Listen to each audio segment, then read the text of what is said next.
Good morning and welcome to another wonderful episode of Heavy on the Base. Today we have our lovely cameraman, Joe Rigito. Today he decided to be on this side of the camera versus that side of the camera. And today he is going to show us how to cook a wonderful brunch. Joe, exactly what are we cooking today? So, first off, this is very awkward for me because I'm usually on that side, seeing how everything kind of comes together, and now I'm on this side, which is very, very weird. Which is the best side, I feel. Yeah, I'm glad you feel that way. I will hopefully get there. But what it will add to this is we will be able to do some kind of different shots like this. So I'll be able to hold the camera sometimes and show you some different angles. So usually I'm kind of stuck with being on the other side of what's going on. Now I'll be literally in the mix. So back to normal. So today we are going to make the brunch that I make for my family on Christmas morning. I love brunch. It is a salmon scramble with delicious cinnamon bread from Greenlee's, downtown San Jose, and some thick cut maple bacon. Can't go wrong with bacon. Bacon in anything is amazing. Would you agree? I haven't found where it doesn't work out extremely well for everybody involved. Hey. Now, is the salmon, you said salmon scramble, so the salmon is actually in the eggs? Yes, and as I will show you, we obviously cook the eggs, get them nice and fluffy, and then you fold in the salmon and some cream cheese, which when I first read the recipe, and I've been making this for 15, 16 years. Okay. When I first read the recipe, I was like, I don't know if that works. And we tried it, hey, let's just try it. It works. Haven't turned back since. It works. Well, I'm ready, and I am ready. I'm ready to taste this. So let's get started. All right, first thing you're gonna need, green onions. We're gonna need 2 sprigs. Okay. You're gonna take them, cut off the little hairy things here. You're gonna cut about halfway up before it gets into the really dark green. I've never heard that before. Okay.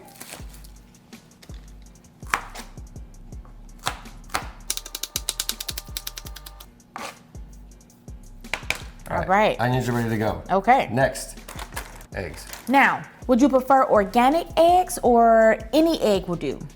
So I have to admit, I don't know. But I think marketing has gotten me, and yeah, same here. organic, it has to be better because it's organic. It has to be. It's healthier. It's healthier for you, right? This is my theory. We have lived on non-organic things most of our lives. And then all of a sudden organic magically appears and it is healthier. I am fine. I have 10 fingers and 10 toes. I'm not crazy. I think we can dibble and dabble. Don't let them get you, Joe. Don't let them get you. Well, they got me this time for sure. So, six organic eggs. All right, 6 organic eggs.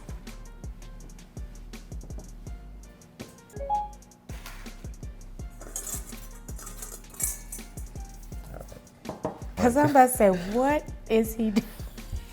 All right, it's weird, but I lick my fingers before I do the eggs so they don't slip out. That's all. But we don't eat the egg part, so it's not weird. I'm not licking the food. I'm just licking the eggshell. But I understand it's odd. He's crazy. Wait till you see later. Later it gets even worse.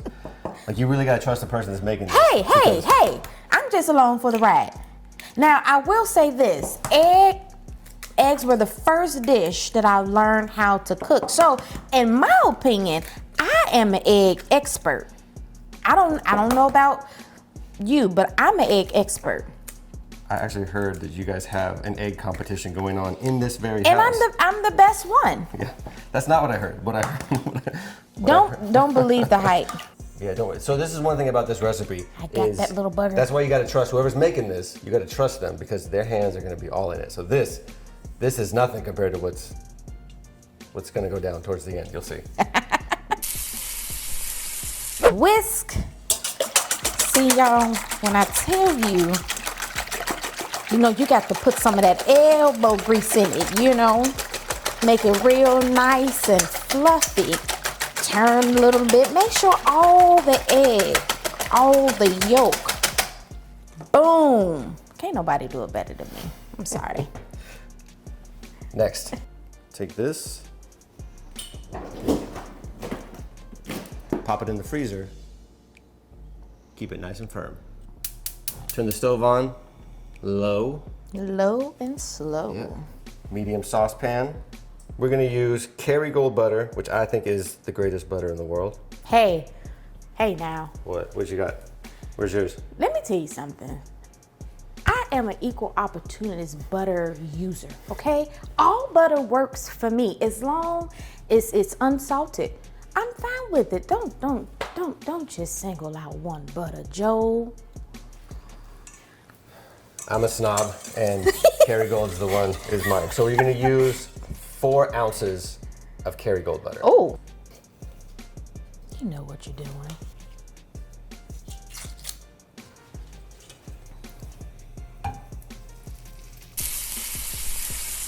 All right, so the reason you cook it so on low, it takes a while, but the end product is a very fluffy egg consistency. It's a very fluffy egg consistency. So what you want to do is wait for the butter to be completely melted. Okay. And then you're gonna take your green onions and you just get those in the butter. Just like that. And what you're gonna do is you're gonna saute those in the butter for 2 to 3 minutes until they become a little translucent. And then we're gonna add those eggs. Now, Joe, you said you cooked this every Christmas. Yes. Starting 15 years ago. Yes. What inspired you to even look up this recipe and start cooking it in the first place? So when I graduated from college in 01, Okay.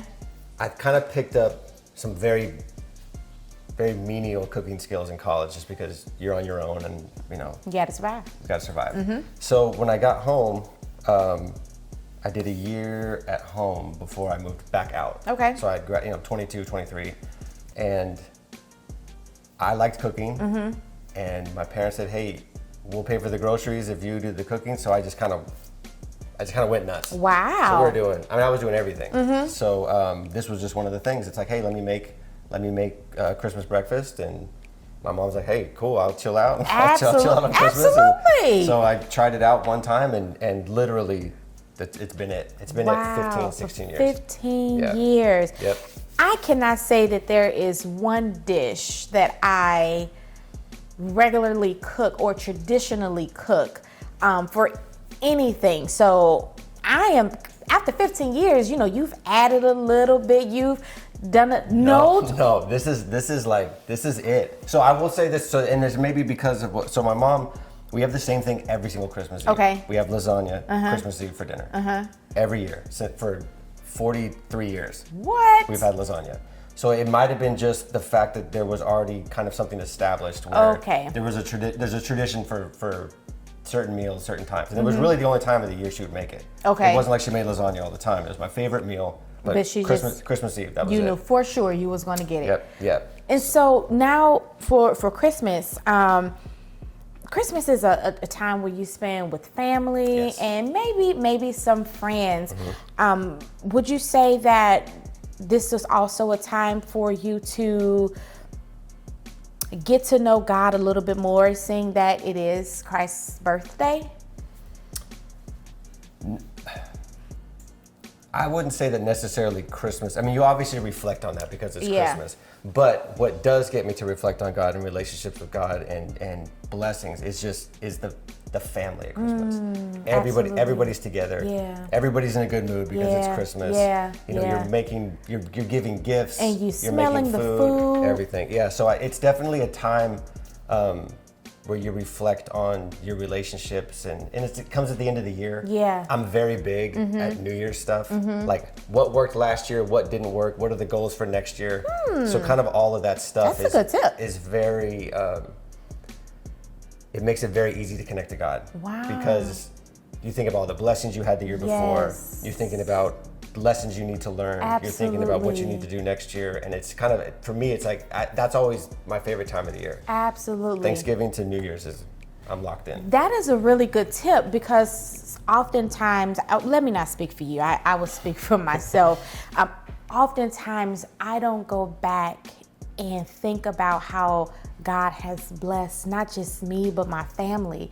And that is a really good thing to start doing, like at the end of the year, to just kind of go back and think about how God has just blessed, whether it is monetary or whether it is, just Him opening up doors. I am definitely going to start doing that. And not just for me. I think it's good for me to even start letting my boys do that as well, so they can, even at a young age, begin to appreciate what God has done for them. I'm gonna put that in my back pocket. Yeah, and it's very, because everything that you're gonna do comes from the source. Absolutely. So whatever your goals are for next year, it's open my mind up enough and give me the strength and give me the work ethic or whatever it is to to attain these goals. And if I don't attain these goals this next year, help me figure out what I missed, because the blessings are there. They're waiting for you. If this, my perspective, like the blessings are waiting for you, and you have to get out of your own way to get the blessings that God wants you to have. It does. Hey, what I heard, a little birdie told me, what God has for you is for you. Now, we ourselves, we can kind of jump in and put our hands in it and mess something up. Yeah. But definitely mess something up.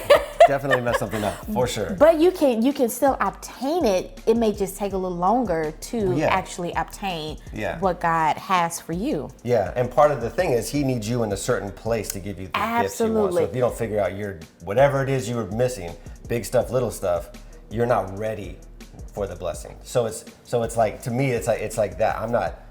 I know it's there, but maybe I'm not ready for it yet. Wow. And I got to figure out what I'm missing to get it, because it's there.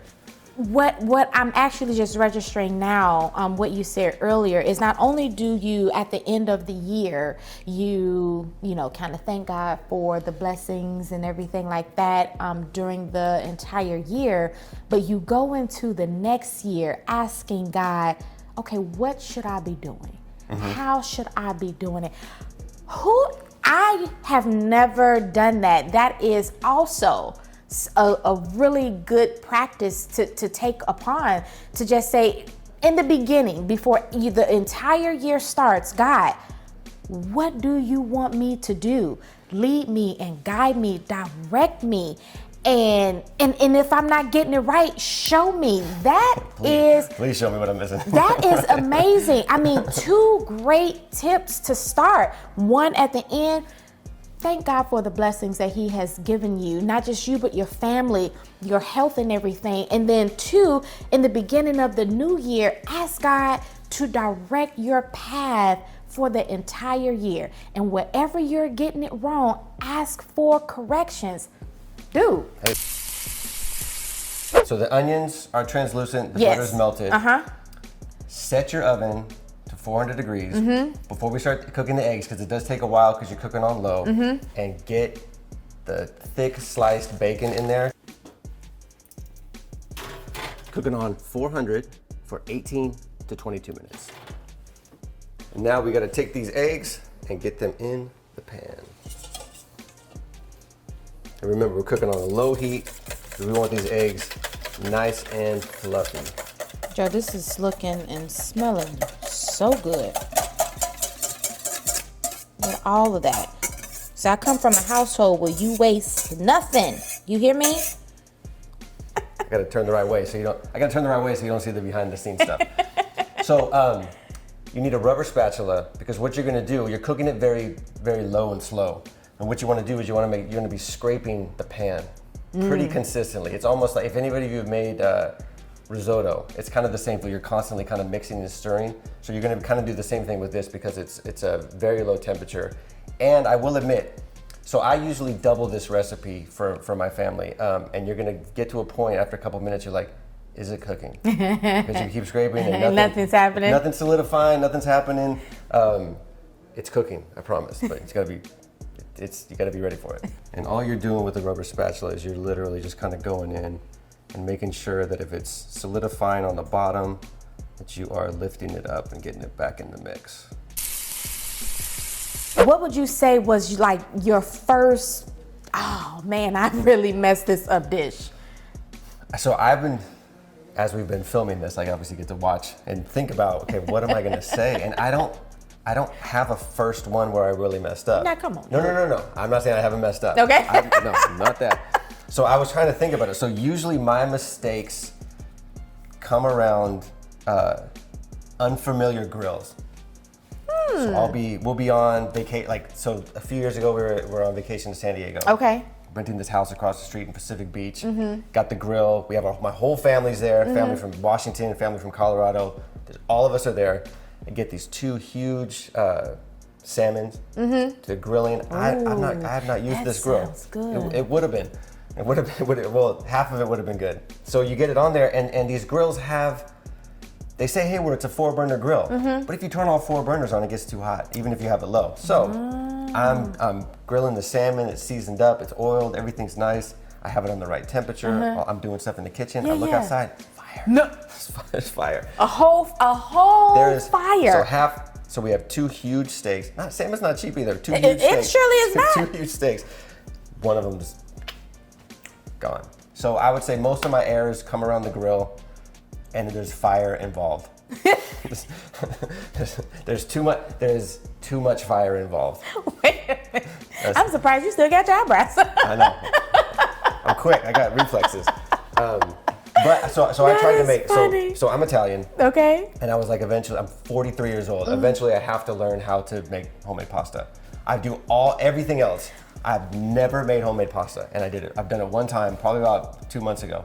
It was a complete disaster. I was about to say. It was a complete, and it's so simple. They go, oh, you just take the flour, you make a hole, you put the egg in it, you mix it up. Oh, it's so easy. Yeah. What did you do, Joe? God, I don't even know. I don't really know, and I haven't done it again since. You don't let it defeat you, Joe. So what I did was I laid it out, ran it through all the stuff. Yeah. And I cut it up. It looked good, and they say, hey, you're supposed to dry it. I'm like, well, I don't dry it. So I just let it sit there. Yeah. I'm like, okay, I'm YouTubing videos. In fact, I don't know how I learned how to do anything before YouTube. I don't remember. Yeah. Because all I do is YouTube.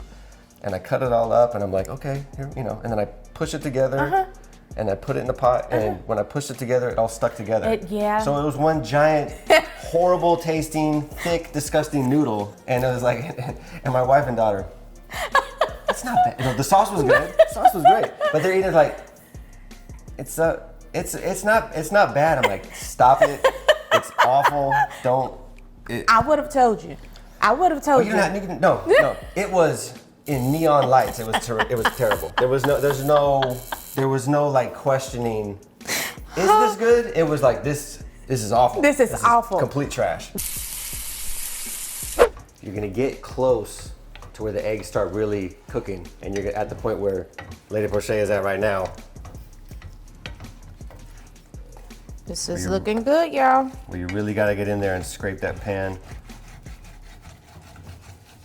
And when you get to this point, what you're gonna wanna do is you wanna break out the smoked salmon and start cutting it up and getting ready. Because as soon as the eggs are ready, what you do is you pull it off the burner, put the cut up salmon in there, you put the cream cheese in there, and then you fold it back in, and the heat from the eggs will actually cook and warm up the cream cheese and soften it up and get it all nice and yummy. All right, so we get all those nice pieces of salmon, get the cream cheese out the freezer. You're going to use 2 ounces of cream cheese, or if you really like cream cheese, you can use more than 2 ounces of cream cheese.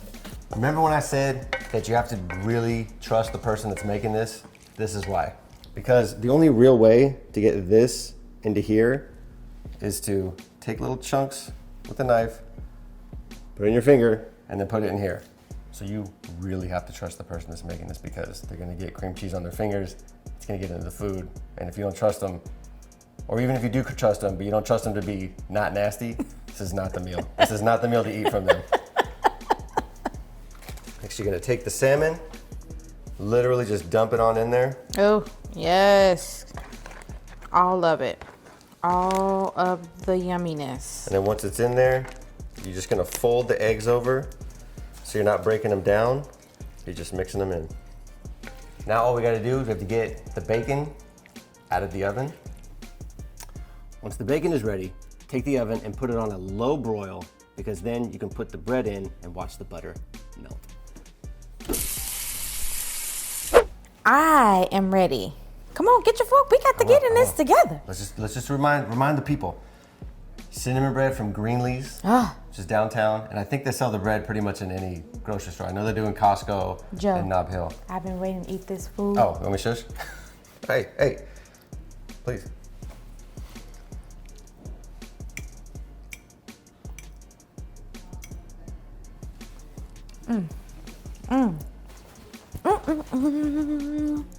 It's all right. Oh, that's good. We added no salt, no pepper, and you don't need it. You don't need it, like seriously. Yeah, the smoked salmon picks up enough of that kind of flavor. Absolutely. And then if you need any more salt, you got the bacon, a little sweet. Joe! You got the cinnamon bread. Joe! Christmas morning. Joe! It tastes like Christmas. We're in June, almost in June. Tastes like Christmas right now. Y'all, when I tell you, because you know, we cook with seasonings. We got garlic powder, salt and pepper, and this needs none of it. This is amazing on its own. Like you said, the smoked salmon, it has the salt content in that already. And then the cream cheese makes it like real nice and creamy. Plus the slow cooking of the eggs. Hands down, this is about to be, forget Christmas. This is not gonna be my Christmas brunch. This is gonna be because I feel like it. This is going to be sometimes dinner. This is amazing. This is gonna be Wednesday. This is really good. I cannot wait for you guys to try this recipe. Listen, I didn't eat no bread. I didn't even eat the bacon. That goes to show how good this by itself is, because I didn't even touch the bacon. Joe, thank you so much for sharing this recipe. My pleasure. Listen, it is in my back pocket. When you guys taste it, it's gonna be in your back pocket too. Magnifique, yes. You gotta come back and you have to do something else, because now I have faith in you now, Joe. Oh, is that what it was? Is that what it is? Okay, now that I passed the test, we're good. Hey, we are good. All right. Guys, thank you so much for tuning in to another episode of Heavy on the Base. Y'all get into this. You will not be disappointed. Until next time, bye-bye.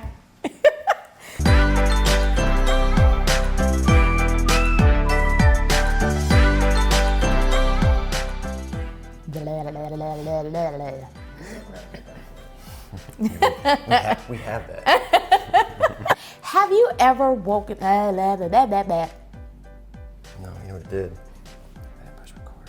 Unlike baking, where there's like, you have to do stuff right on point. You can express yourself in baking. For sure, but I can kind of just, I can cut up onions. This is and bake, true. And I can just, this is true. And it tastes good. Baking is like, you need this amount, you need to put it in here, you need to do this. That's not my personality. That's not me. I am more of a let's make a mess and hope it works out kind of a guy. Joe Regato. British. That was. Hello, mate. Oh, now I'm Australian. He's literally Italian, and you've done everything but French accent, German accent. Hello, governor. we have to do it.